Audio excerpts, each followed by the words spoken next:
Do you want to learn new things today? I would really love to hear that big yes from you. I am teacher Deralyn and I will be your Science 8 teacher.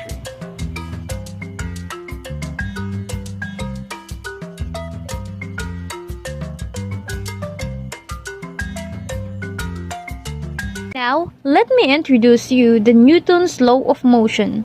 Who developed the three laws of motion? Sir Isaac Newton. Very well said. Isaac Newton was a physicist and mathematician who developed the principles of modern physics, including the laws of motion, and is credited as one of the great minds of the 17th century scientific revolution. What is all about Newton's law of motion? Would someone read this sentence for me? Newton's law of motions are relations between force acting on a body and the motion of the body. Thank you. Let's proceed to the first law of motion. Could you tell me what is all about it? Ma'am, the first law of motion is the law of inertia. It states that an object at rest stays at rest, and an object in motion stays in motion with the same speed and the same direction, unless acted upon by an unbalanced force. Very good. Well said. Now, can somebody give me an example of the first law of motion? Ma'am, for example, if you roll a ball, it will continue rolling unless friction or something else stop it by force. Nice answer. Now let's talk about the second law of motion. Anyone who can tell me what is all about it? Ma'am, the second law of motion is the law of acceleration. It states that when a force acts on an object, it will cause the object to accelerate. The larger the mass of the object, the greater the force will need to be to cause it to accelerate. Nice one. Could you give me an example as well? Ma'am, for example, is riding a bicycle. When you push on the pedals, your bicycle accelerates. You are increasing the speed of the bicycle by applying force to the pedals. Very good. It's easy to understand, right? Remember that the acceleration of the object is directly proportional to the force and inversely proportional to the mass. Mathematically, it can be written like this: F is equal to m times a, or force is equal to mass times acceleration. The standard unit of mass is kilogram, and that of acceleration is meter per second squared. So, the unit of the force is kilogram times meter per second squared, and this is what we called Newton.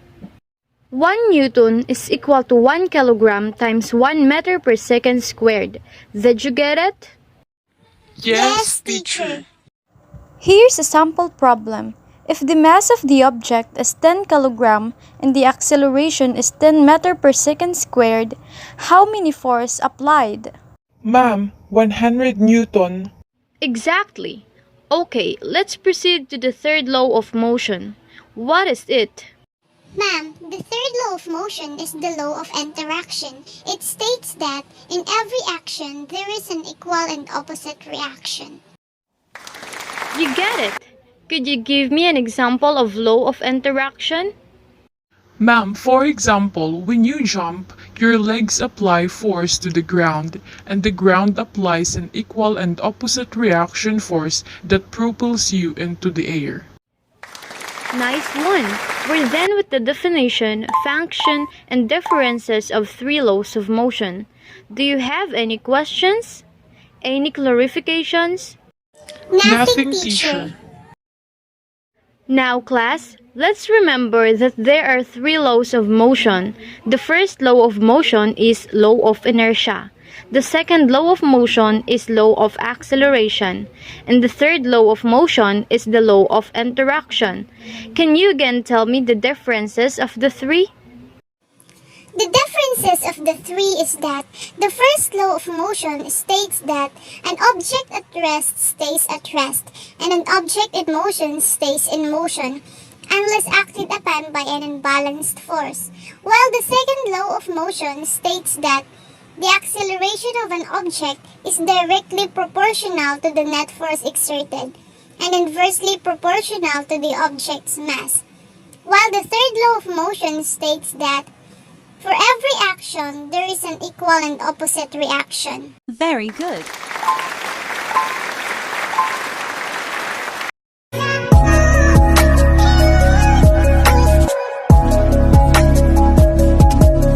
Number 1.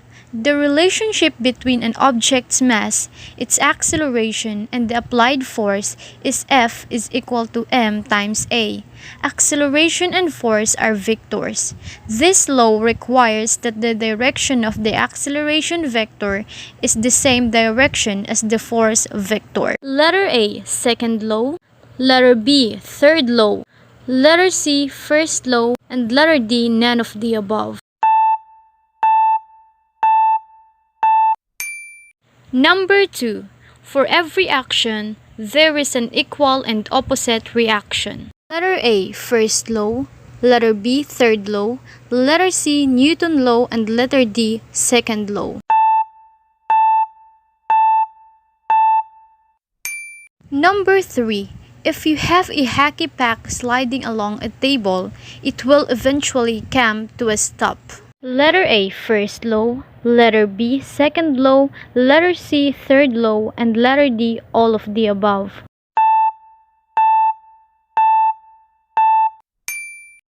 Number 4.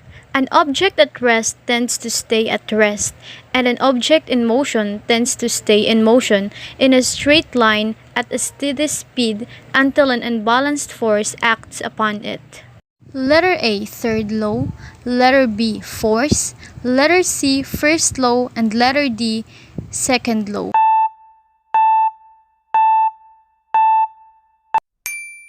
Number 5. Which law states the need to wear seatbelts? Letter A, motion. Letter B, first law. Letter C, second law. And letter D, third law.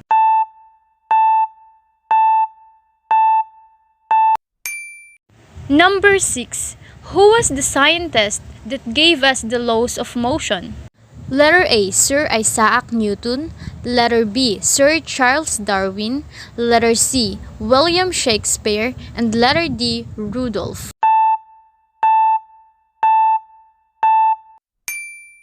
Number 7. What is another name for the Newton's first law of motion? Letter A, law of interaction. Letter B, law of inertia. Letter C, law of acceleration. And letter D, law of motion. Number 8. The blood in your head rushes to your feet when riding an elevator that is descending and abruptly stops. Letter A, fourth law. Letter B, second law. Letter C, first law. And letter D, third law.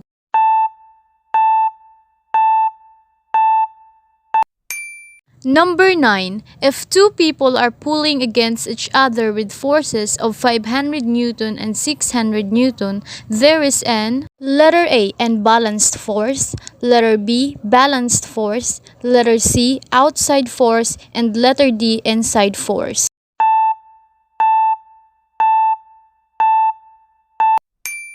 Number 10.